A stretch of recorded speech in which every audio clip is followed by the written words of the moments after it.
아멘. 아멘.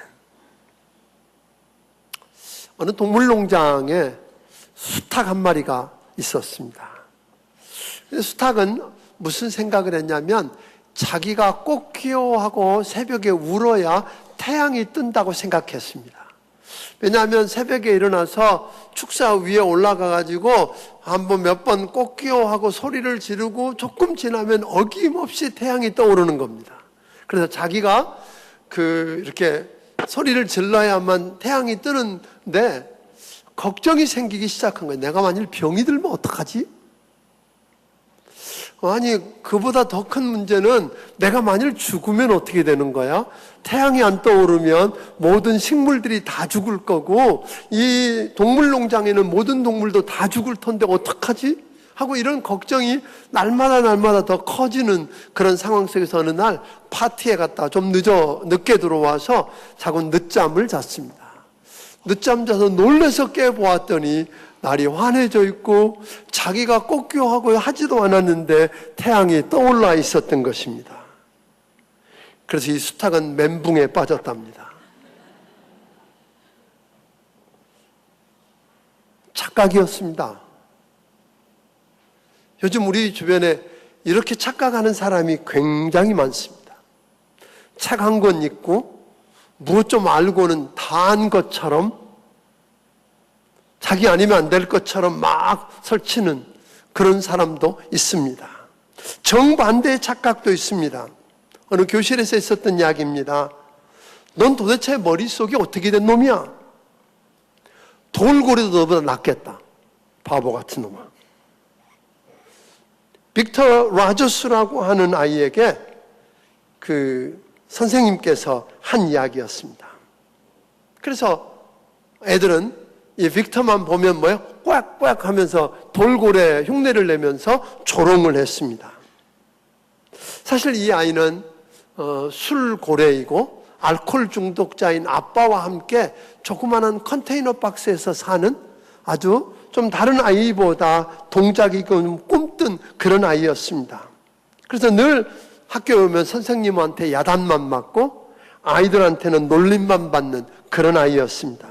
그런데 어느 날 학교에서 IQ 검사를 했는데 이 아이 IQ가 얼마라고 나왔냐면 73이라고 나왔습니다.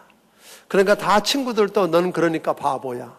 본인도 73밖에 IQ가 안 되니까 나도 바보라고 생각하고 살던 아이입니다. 겨우 고등학교를 졸업했습니다. 그리고는 동네에 있는 자동차 정비 공장에 들어가서 온갖 허드렛 일을 다 하면서 겨우겨우 살아가는데 이 아이가 늘 즐겨했던 일이 있습니다. 이렇게 조용히 앉아서 생각하는 거 좋아하고 책이 있으면 닥치는 대로 읽는 아이였습니다. 브리테니커 사전이 24권 있는데 그 중에서 그걸 다 읽고 21번만 못 읽었답니다. 왜 21번만 못 읽었냐면 고물상에서 얻어온 거라 한 권이 빠져서 못 읽고 다 읽을 정도였습니다. 그러던 어느 날 고속도로변에 큰 입간판이 하나 섰는데 그 입간판에 수학 문제 하나가 써져 있고 그리고 인터넷 주소가 떴어요. 수많은 사람들이 수십만 명이 그리 지나가지만 관심 갖지 않았는데 이 빅터는 그걸 보자 자기 노트에다가 열심히 그걸 쓰고 집에 와서 풀어보기 시작했어요. 드디어 그 답을 알아낸 거예요. 그 문제는 뭐였냐면 에프리사라고 하는 천재들이 모여있는 회사에서 가장 세계의 위대한 천재를 구하기 위해서 낸 문제였어요. 그런데 이 아이가 푸는 거예요. 그래서 친구 도움으로 인터넷에 보냈더니 답신이 왔고 취직하라는 겁니다. 그래서 그 수재들이 모여있는 엔프리사에 취직을 합니다. 그리고 IQ 테스트를 했어요. 근데 사실은요, 맨 처음 IQ 검사할 때 이 아이 IQ가 173이었습니다. 그런데 담임선생님이 너 같은 게 무슨 173, 그리고 100을 빼고 73이라고 했던 겁니다. 지금 빅터 로저스라고 하는 사람은 지금 그 세계 수재들이 모여있는, 천재들만 모이는 멘사협회 회장입니다. 그는 강연가고 발명가고 그러면서 귀한 삶을 살고 있습니다. 여러분, 이 빅터가 노력해가지고 173됐어요, IQ가? 아닙니다. 본래부터 173이었습니다. 그런데 자기 73으로 알고 자기가 바보라고 착각하고 바보처럼 사는 겁니다. 미운 오리 새끼가 여러분 본래 오리였나요? 아닙니다. 본래 백조였습니다. 사랑하는 여러분, 여러분과 내가 하나 좀 생각해야 될 게 있습니다. 모든 인간은 원래부터 하나님이 만드신 하나님의 걸작품이고 하나님 보시기에 심히 좋은 하나님의 자녀였다는 것 잊지 않게 되기를 바랍니다. 그런데 우리는 착각합니다. 본래부터 망고지고 엉망이 되어버린 마귀의 종로로 타는 거지라고 착각하고 거지처럼 형편없이 삶을 살고 있다고 하는 겁니다. 세상에는 수탉처럼 아무것도 없으면서 다 가진 것처럼 착각하는, 그리고 분수 없이 사는 사람이 있는가 하면 빅터처럼 대단한 것을 다 가지고 있는 왕자인데 착각하고 거지처럼 자존심 없이 살아갈 수도 있다고 하는 것을 우리는 보게 되는 것입니다.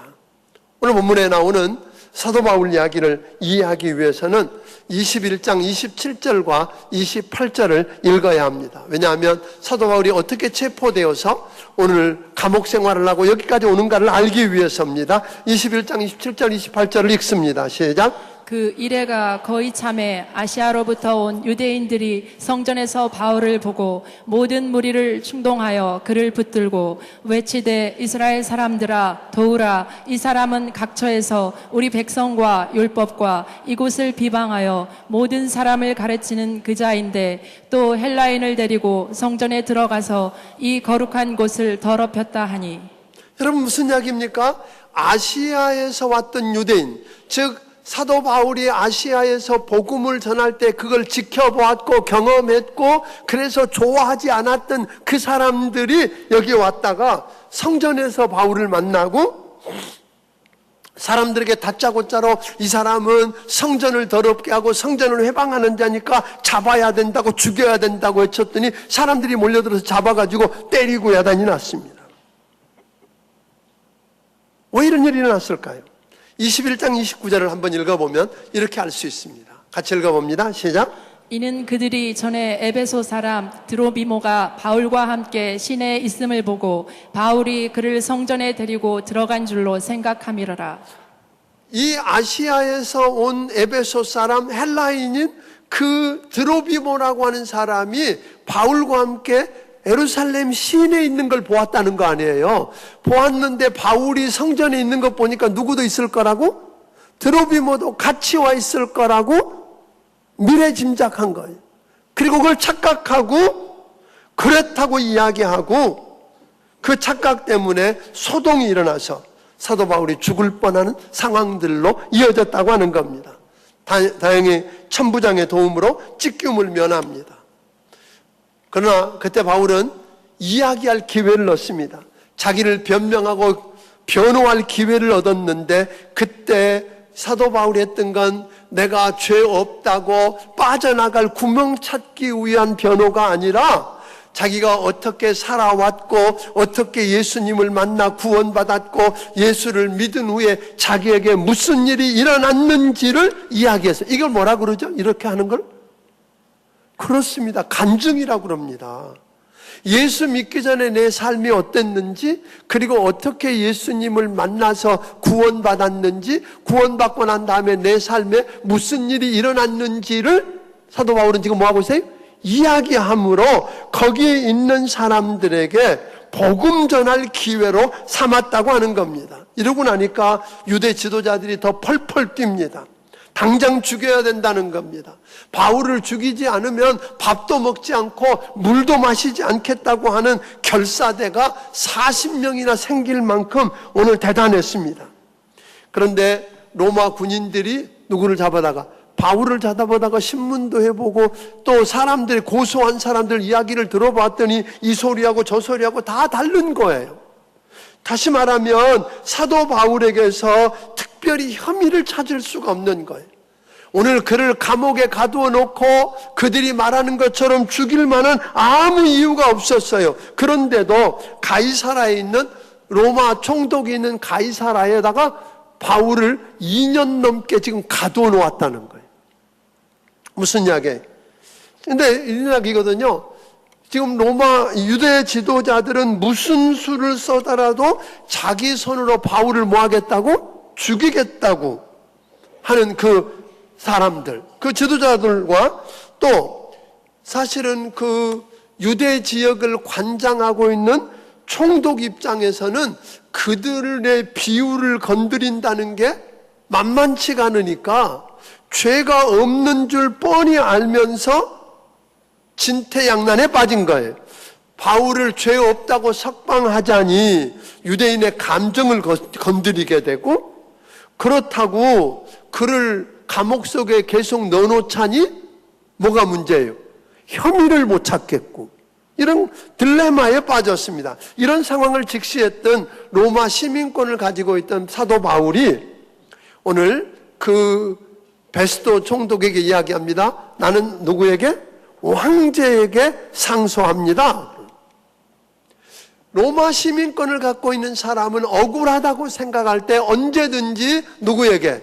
이 재판 후에 로마에 있는 고급 재판소에 가서 황제 앞에 서서 재판받을 권리가 있다는 걸 알고 그걸 이야기했어요.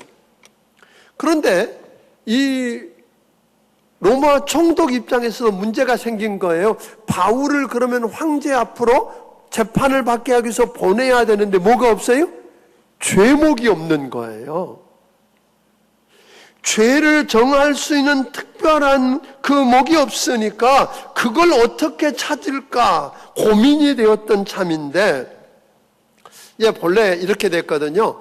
벨릭스라고 하는 로마 총독이 있다가 얼마 떠났어요. 바울을 잡아놓고 가둔 사람인데 떠나버렸고, 베스도라고 하는 새로운 총독이 와 있다는 이야기를 듣고 그 유대 나라에 그저 분봉왕으로 세워진 아그리빠 왕이 베니게라고 하는 그 여동생, 때로는 어디서는 정부라고도 하고, 어떻든 그걸 그들이 와서 총독에게 인사하겠다고 가이사라까지 내려온 참이었어요.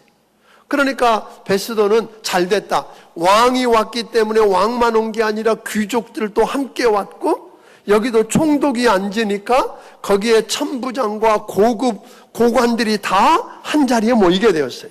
그때 이 베스도 총독은 뭘 하기로 결정하느냐면, 다시 한번 사도 바울을 뭐하자? 공판을 해서 재판을 다시 해가지고 죄목이 뭔지 확인한, 사실은 재판을 할 수 없는 것은 이미 상소가 되어 있기 때문에 재판이라기보다는 죄목이 뭔지를 찾아내기 위한 오늘 공판을 열게 됩니다. 그래서 자기가 안고 있는 그 뜨거운 감자 문제를 해결해 보려고 했던 겁니다. 그렇게 해서 지금 재판정이 열려 있는 것이 오늘 여러분들이 읽은 본문의 이야기입니다.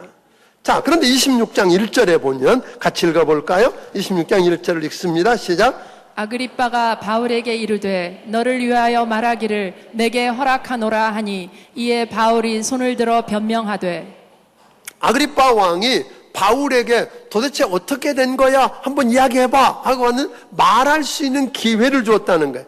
자기를 변명하고 변호할 수 있는 기회가 주어졌어요.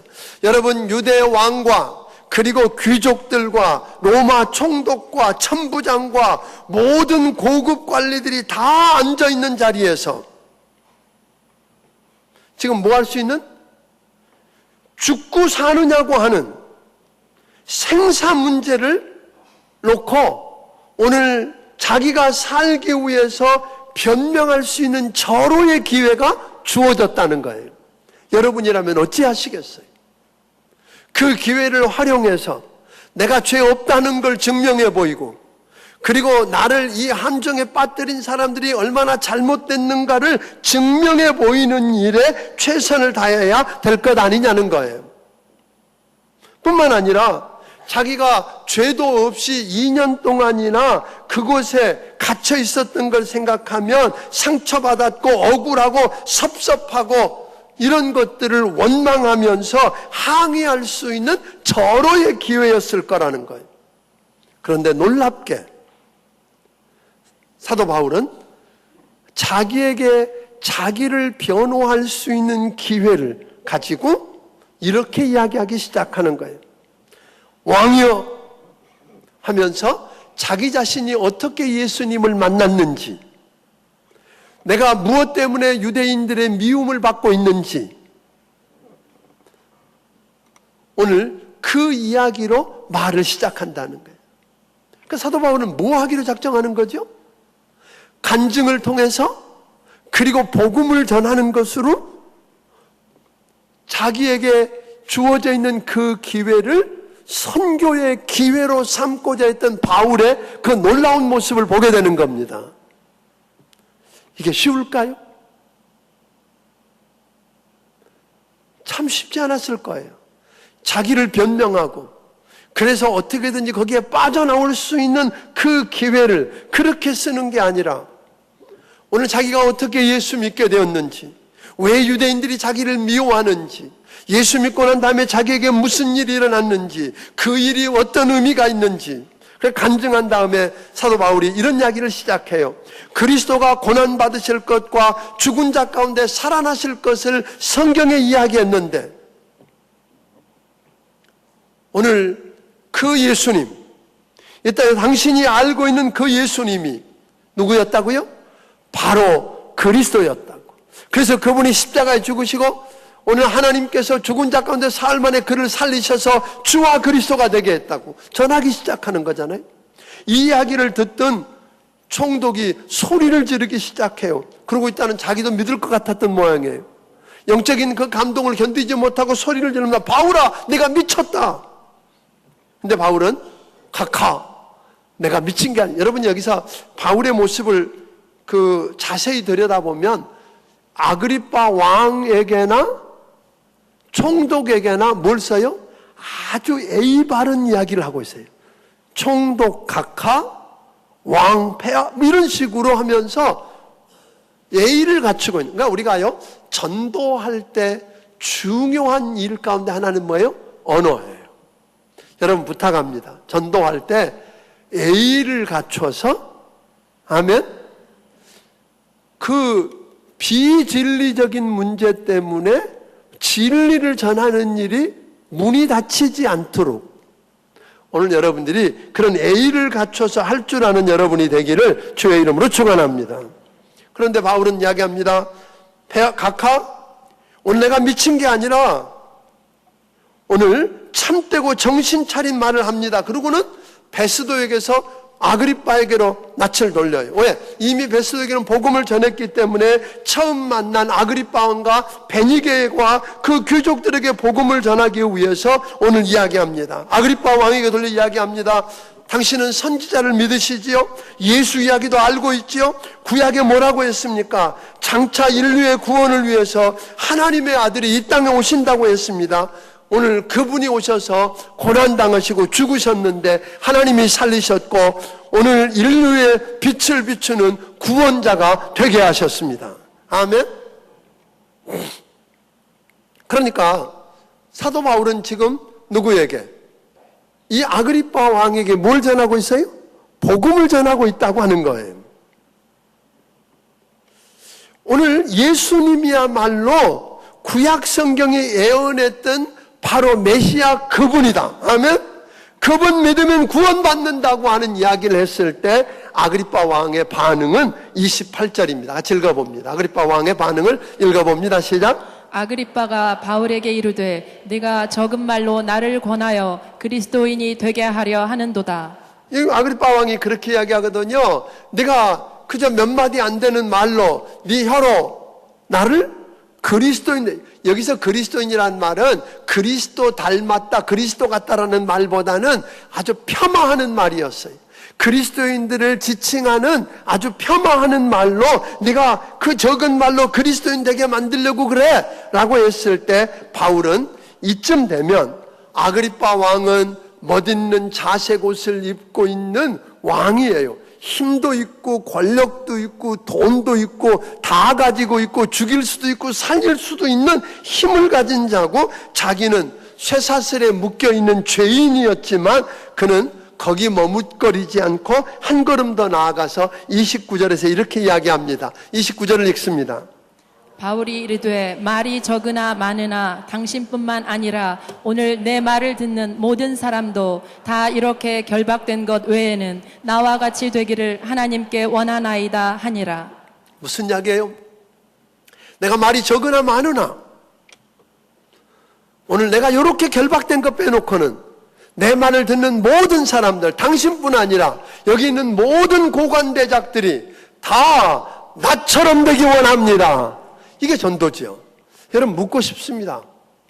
여러분 주변에 직장에 있는 사람들에게, 여러분 사장님께, 여러분 상사에게, 여러분 그 친구들에게, 동역자들에게 나처럼 되면 좋겠네. 내가 지금 당하고 있는 이 어려움 요것만 말고 이것만 빼놓고 당신들이 나처럼 되었으면 좋겠네 라고 말할 수 있습니까? 이게 전도 아닐까요? 아멘? 무슨 말이에요? 내 안에 있는 생명, 내 안에 내가 믿는 그리스도, 내가 받은 구원, 내가 아는 하나님을 당신도 알고, 내가 누리고 있는 이 평안, 이 감격, 이 기쁨을 당신도 누리기를 원합니다. 사실은요, 아그리빠 왕은 그런 착각을 했던 것 같아요. 그래도 내가 왕이고 내가 성전을 관리하는 자고 대제사장을 임명할 수 있는 권한이 있는 자고 돈도 있고 권력도 있고 성전을 드나드는 사람이니까 나는 영적인 문제는 해결됐어.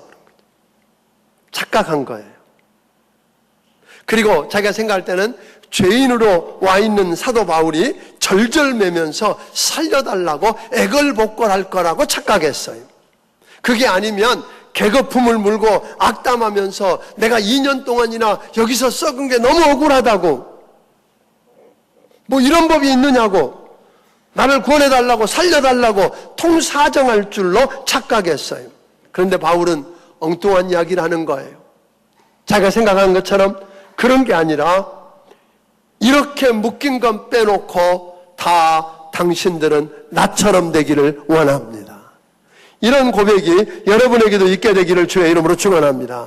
내 안에 당신이, 내 안에 내가 갖고 있는 그 예수님, 그 평안, 그 은혜, 그 능력, 그 구원을 당신도 누리기를 원한다고 하는 고백, 이 고백이 여러분에게도 있게 되기를 바랍니다. 우리가 생각할 때 여러분 이 모습을 보면 바울이 비굴합니까? 부끄러워합니까? 아니면 자기에게 없는 게 남에게 있다고 냉소하면서 하는 그런 병적인 모습이 여러분 보입니까? 아닙니다. 저는 바울이 내가 이렇게 묶인 것 말고는 다 나처럼 되기를 원합니다라고 말하는 그 멋진 자존심, 그리스도인의 자존심을 보게 됩니다. 저는 우리 그리스도인들에게 이런 자존심이 회복되기를 주의 이름으로 축원합니다. 왕 앞에서, 총독 앞에서 조금도 그 지위나 돈이나 다른 것에 굴굴대지 않고 비굴해지지 않고 이렇게 묶인 것 말고는 여러분이 다 나처럼 되었으면 좋겠다고 하는 이 자존심 넘치는 이야기. 자존심이라고 하는 것은 우리가 흔히 나쁜 의미로도 쓰여지고 긍정적인 의미로도 해석됩니다만, 탁월한 문학가였던 이은상 선생은 이렇게 이야기합니다. 자존심에 대해서 말하기를 자존심이란 결코 배타가 아니다. 또한 교만도 아니다. 다만 자기 확립이다. 자기 강조다. 자존심이 없는 곳에 비로소 얄미운 아첨이 있다. 더러운 굴복이 있다. 넋 빠진 우상 숭배가 있다. 위대한 개인, 위대한 민족의 필경 다른 것이 아니라 오직 이 자존심 하나로 결정된다. 사랑하는 여러분, 저는 오늘 여러분 안에 이 자존심이 회복되기를 주의 이름으로 축원합니다. 세상을 향해서 아첨하거나 비굴해하지 않기 위해서 자존심을 여러분 회복하는 여러분들이 되기를 바랍니다. 근데 예수 믿는 사람들 가운데요, 교회에서는 어떻게 보면 왕자같이 행세하는데 세상에 가면 거지같이, 비굴하게 자존심을 다 내려놓고 사는 것 보게 됩니다.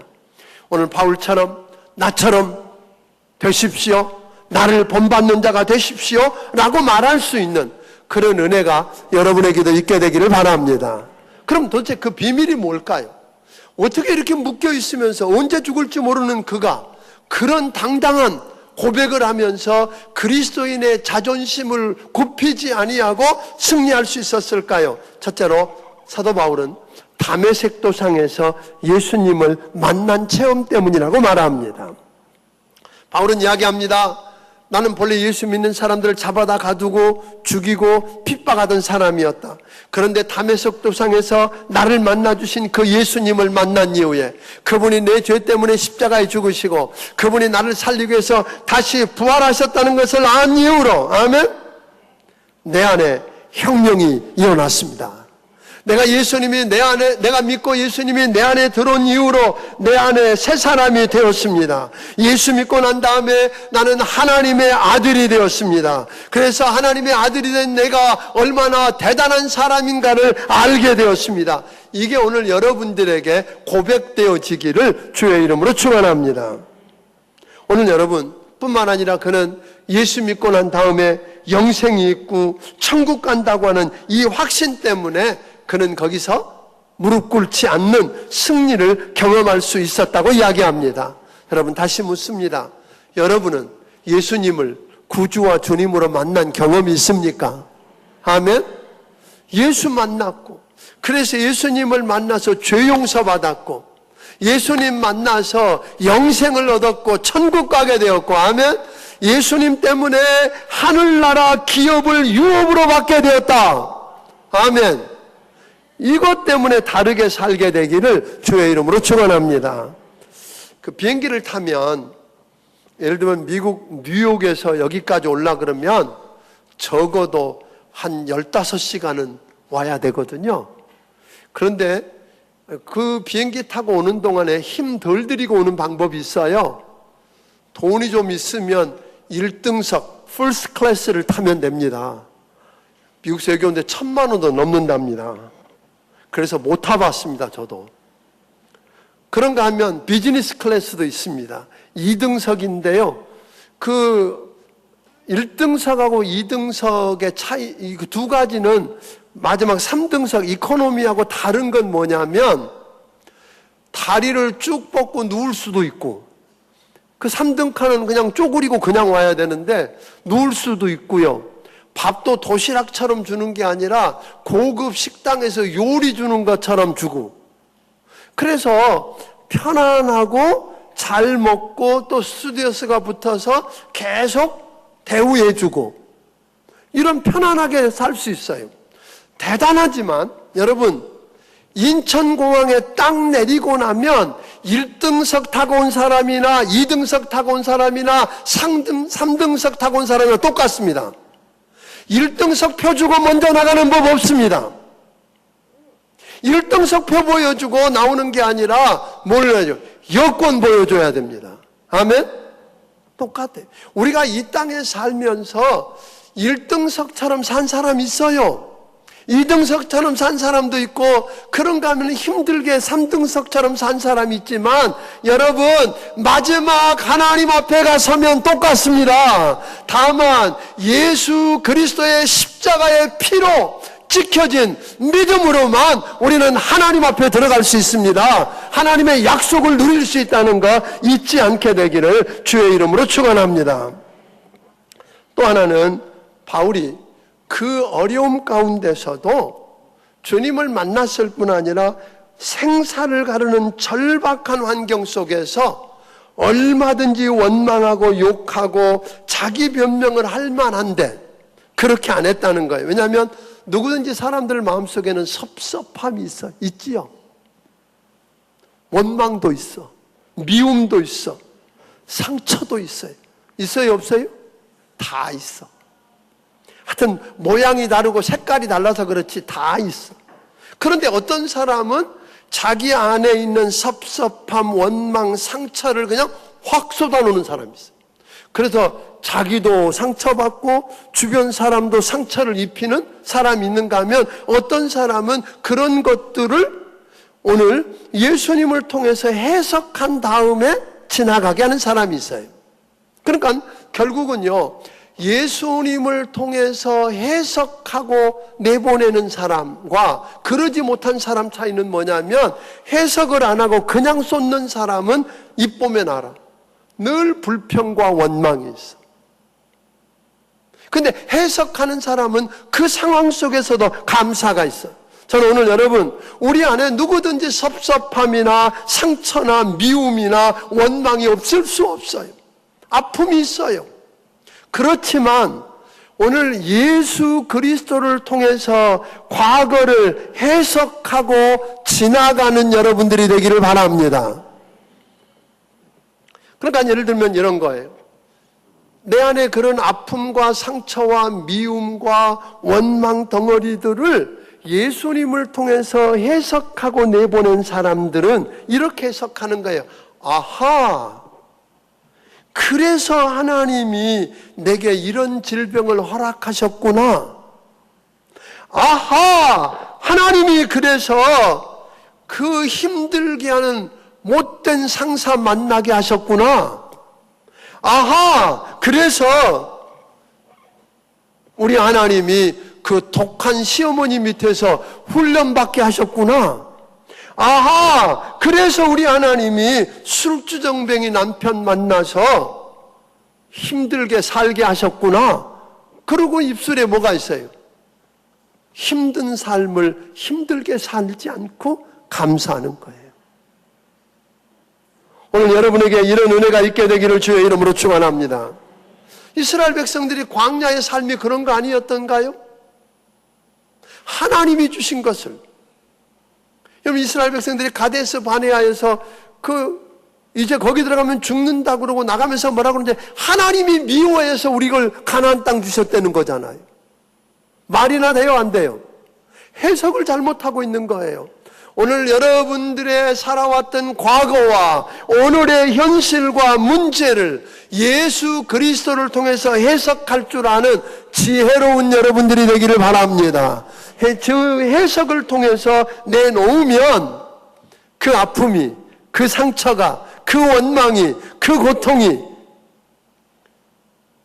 불평거리가 되고 원망거리가 되는 게 아니라 감사로 변하게 되는 줄로 믿으시기를 주의 이름으로 축원합니다.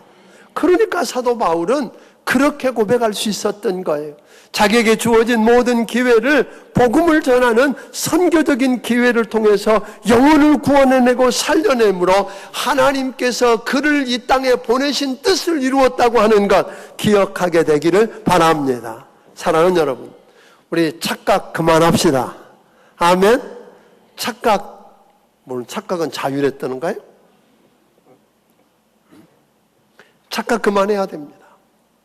부탁합니다. 바울처럼 저는 오늘 여러분들이 예수님 만나는, 여러분 인생에 예수님 만나는 체험이 있기를 바랍니다. 그래서 입만 열면 예수님이 나를 이렇게 구원해서 내 삶에 이런 일이 일어났다고 하는 간증이 일어나기를 바랍니다. 그리고 복음을 전하게 되기를 주의 이름으로 축원합니다. 그리고 오늘 여러분의 삶의 현장에 일어나고 있는 모든 문제들을 예수 그리스도를 통해서 해석해서, 아멘. 그래서 오늘 여러분 입술에 감사가 넘쳐나기를 주의 이름으로 축원합니다. 그러면 여러분 통해서 세상은 변할 것입니다. 오늘 여러분 주변에 붙여진 영혼들이 주께로 돌아와 구원받는 기적이 일어날 것입니다. 사도 바울을 통해서 위대한 역사를 가져오셨던 우리 하나님이 여러분을 통해서 그 큰 일을 이루실 거라고 믿습니다. 기도하겠습니다.